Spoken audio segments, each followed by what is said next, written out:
we only needed 16 lots of fish and chips on the way home because there weren't many people on the bus. What's happening, guys? Welcome to another episode of Micah Phones. This week, we've got a special guest. Gareth Southgate joins us. I really hope you enjoy this one. I'm looking forward to it. Make sure you enjoy.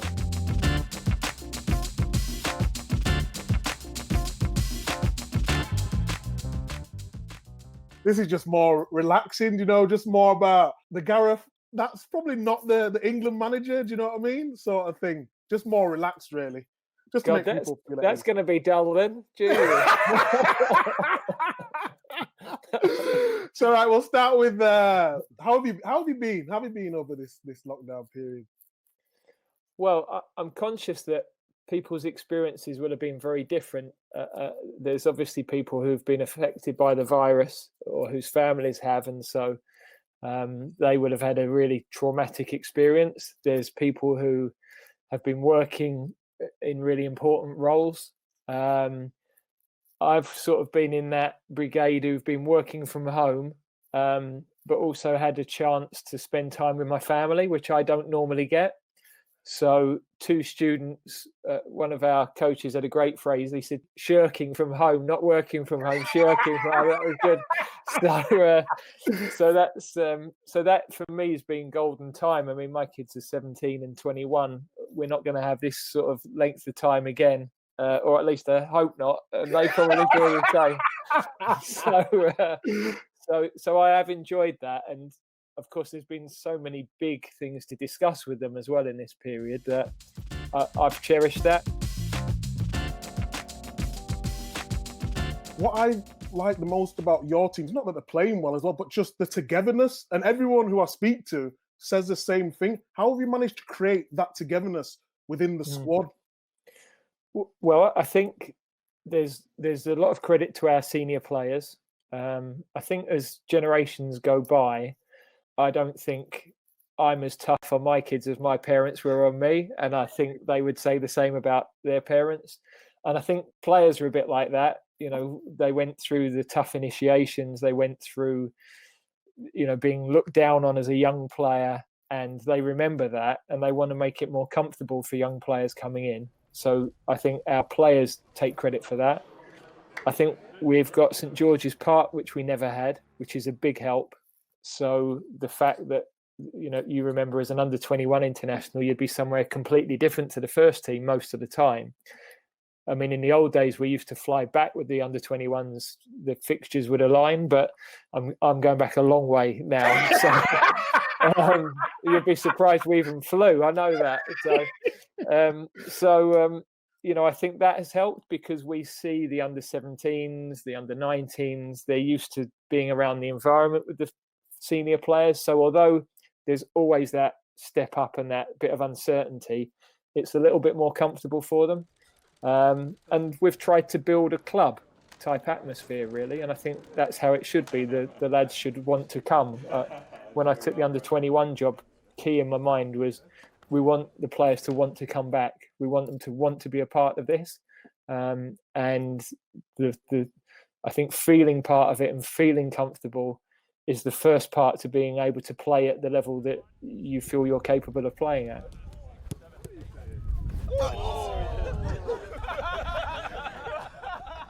I tried to think about what would have been helpful to me when I was playing. So it's not always great for a coach to have played because you don't know some things that people who haven't played at a high level do. But I think you can empathise with the players, how difficult it is to play, those frustrations when you're trying to break through in a team, when you're a young player, you can remember exactly what that was like. And I'm always thinking, what's the right advice to help somebody to achieve what they want to achieve in their life?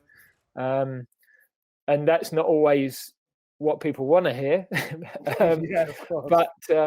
But I think it's the right thing. And, we're not doing our job as coaches if at times we don't challenge people and if times we're not demanding of them.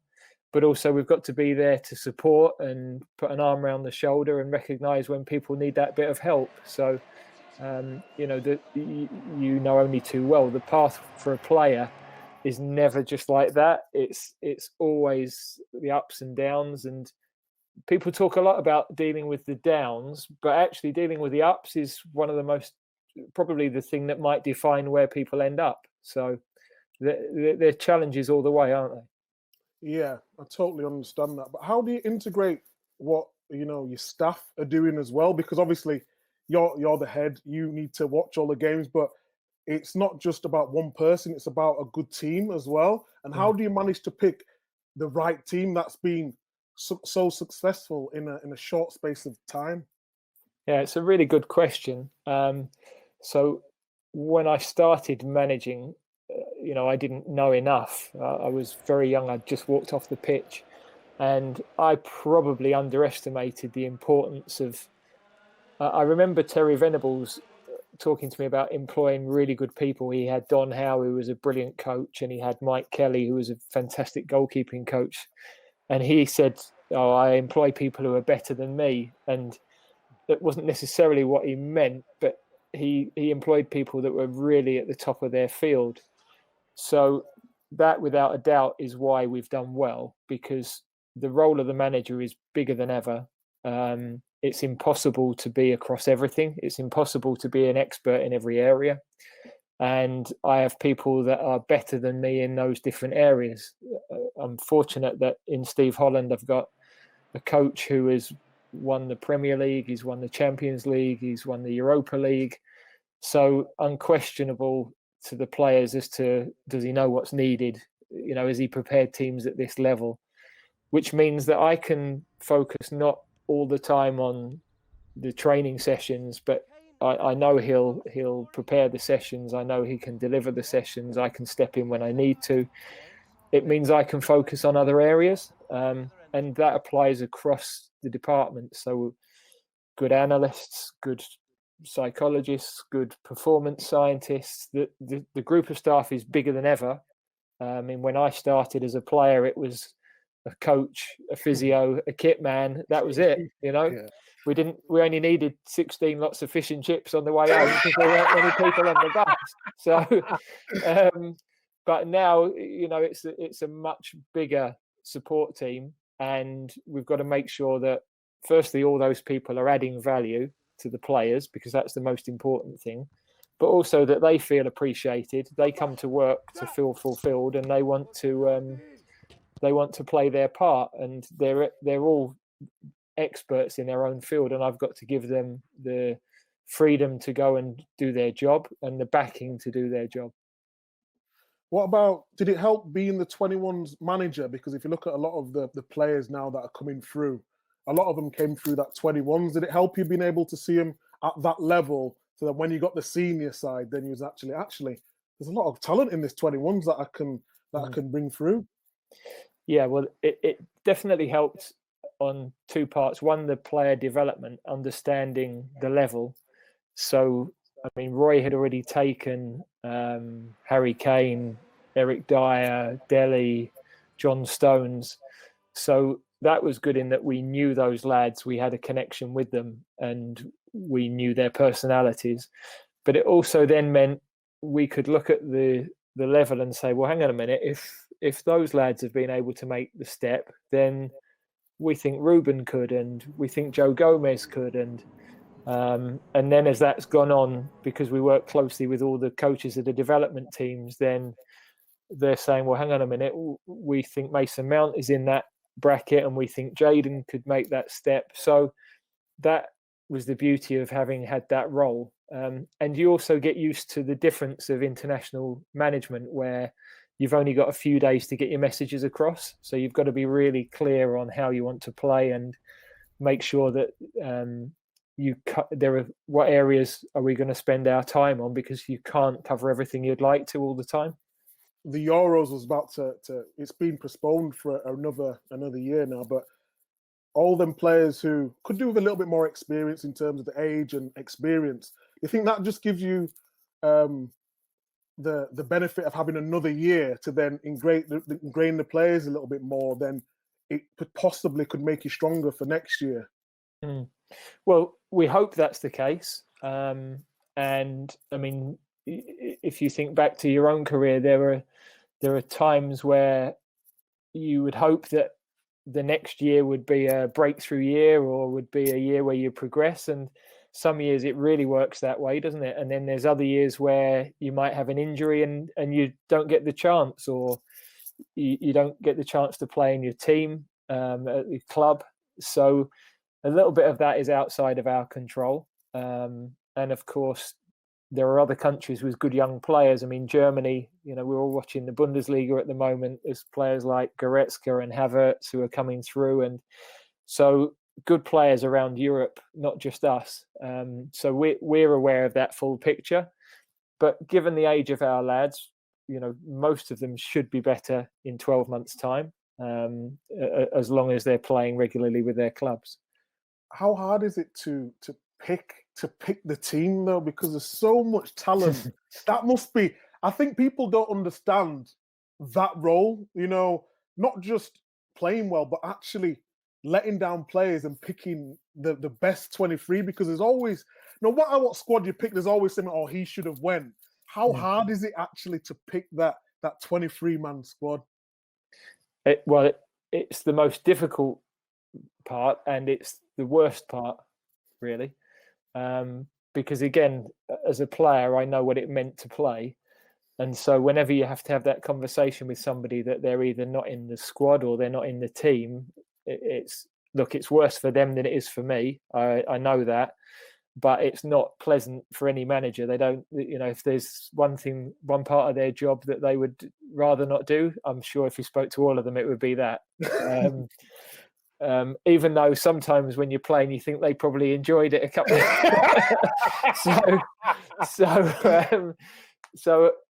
it's not something you look forward to, but I think it's really important that you give that. Whenever I pick a team, if there are players that think they had a chance of being in, then I would always talk to them before I name the team, because there's nothing worse than being in the dressing room and that look around where everyone looks at you and go, "All right, you're not playing," and did he chat with you first? And the conversations that go on in the dressing room. So it's hard, and we have got tough calls. In some positions we've got 3-4 really good players, and you're trying to assess, okay, who's playing well, who's fit and in good shape, and also who really fits into the way that we want to play. And we will and have left some players out who are good players, and what I have to remind lads when they're not in the team is, look, it's not that we don't think you're a good player. We are going to have to leave some good players out of the squad. And I remember the Spanish manager, when they were winning everything, said, every time I pick a team, I commit a crime, and because the level of the players was so high. But that's the role, you've got to make decisions, and you've got to be clear on why. I never want to give players flannel. There's no point in me trying to dress up why they're not in the team. I've got to be clear, because I wanted to go away and work on things to help me get back in the team. So I think that communication is important. Yeah, it really is. It's just, there's so much. Before, when I first used to come into football, for some reason, I always used to think the best player starts, but that's not always the case. There's so many different dimensions that go into it: attitude, working hard, being fit. And people always say to me, "Oh, he should be playing. He's got the most ability." But I don't think people understand what has to go into the. People are not just looking at ability; it's the full package. And why I've got so much admiration for people like Henderson and Milner, and it's nothing to do with their just ability, but what they do outside of football. Like, squeaky clean, working hard. They're going extra to get the most out of that ability. And I didn't realize that myself until I was about 23, 24, because I'd always played. You know what I mean? And I think I got a little bit, I rested on my laurels just a little bit. And if I would have just took a little bit of a leaf, I don't want to, disrespect myself, my career anyway, but if I just took a leaf out of their books, I could have enhanced my career a little bit further, I think. Well, I think where you're 100% right with what you say, and the best players in any, or the best athletes in any sport, have that ability to that constant drive to keep learning and improving and make the sacrifice. I mean, we say sacrifices, but choices really, and there's small margins. It's the difference of one, how you might eat, or a night out that when you're younger you probably go on and get away with, and then when you're a 28, when you're a 49-year-old, forget it completely. But but they're the differences, because it just means one night of poor sleep perhaps, and then not recovered in time for the next training session, and that might affect the game. And at the highest level, those fine margins make a difference. And I agree completely. When you see a Henderson and a Milner, it gives you an idea of one of the reasons Liverpool are doing so well, because the messages in that dressing room will be really strong. I think for me, it's just trying to tell that to the next generation without like trying to belittle them or preach to them, because we don't like to hear from our peers, or make sure you do this, because you just feel like we're being a bitter ex-pro, you know what I mean? So I'm still trying to find the balance of being able to give advice, but without trying to talk down to someone, if you know what I mean. Well, how do you think that would have worked for you when you were younger? For me, it was a different culture where I had the older pros. To me, they used to be quite ruthless, if you know what I mean. It was more tough love, if you know what I mean. And sometimes it just went in one ear and out. And I think my career, because I went so quick in terms of playing first team and then playing for England, I sort of didn't listen. If someone spoke to me like we're speaking now, maybe I would have listened. But back then, I didn't really have a senior pro to break it down to me a little bit. And also maybe not somebody that you really felt a connection with. So I think it's really powerful for Jayden when Raheem can sit with him. He's been on the same journey. They grew up in a similar area, and he can relate to the same problems. And that I always thought that the messages from the other players were just as powerful, if not more powerful, than the messages from the coach. Because for me, when I talk to them, it's like me talking to my kids. They don't want to know what I'm saying, but some YouTube influencer or whoever, they might have a bit more enthusiasm for. So it's it's interesting, isn't it, that when we're young, how open we are to those messages and which bits we're prepared to take. And all players take something, don't you? You take something from everybody you work with. And it's just whether those pieces can click into place. It's hard to be a pro, isn't it? The number of things, when I look back, for any player to make it to play for their country, the number of hurdles you have to overcome from when you're this big, from your whole life to your football experiences, to staying fit, to not being released because a certain coach might not have fancied you as a kid, or thought you were going to be good enough. It's an incredible journey. So I always, when I give the lads their first cap, remind them that to get to that point, only 1,200 people have ever done it. And to get there is an incredible achievement in itself, really. Yeah, you mentioned Sterling as well, that Sancho could probably relate to him. And for some reason or the other, Sterling's become, I won't say the black voice, but all what's going on with sort of Black Lives Matter at the moment, he sort of mentioned that he would like to see, black coaches in more prominent roles and that sort of stuff. And I don't really like talking too much about the race issue, because I feel like I put people under pressure to talk about it. I'd rather just let it flow, if you know what I mean. There's been problems, of course, there've been problems, but I don't like to dwell too much on an issue and make someone feel uncomfortable. I'd rather them feel totally comfortable about talking about it. And I think sometimes the problem is it's brilliant when white people come and talk about injustice of certain things. But I think we've got to get to the point where people feel comfortable talking about it without being pushed to talk about it. Yeah, I mean, I can totally understand what you're saying, and it is a difficult, as a white man, it's a difficult situation because I'm embarrassed by what's happened. And there's obviously during the media conferences today been a lot of discussion in this topic. And I don't mind admitting that, 15, 20 years ago, I didn't understand to the degree I understand now. I grew up in a dressing room at Crystal Palace so when you grow up in football, you're not necessarily as aware because the best players play. So it's a complete meritocracy, which I wasn't as aware that the rest of the world isn't until I stepped out of the playing environment, really. So when I was a young player at Palace, Ian Wright, Mark Bright were in the first team.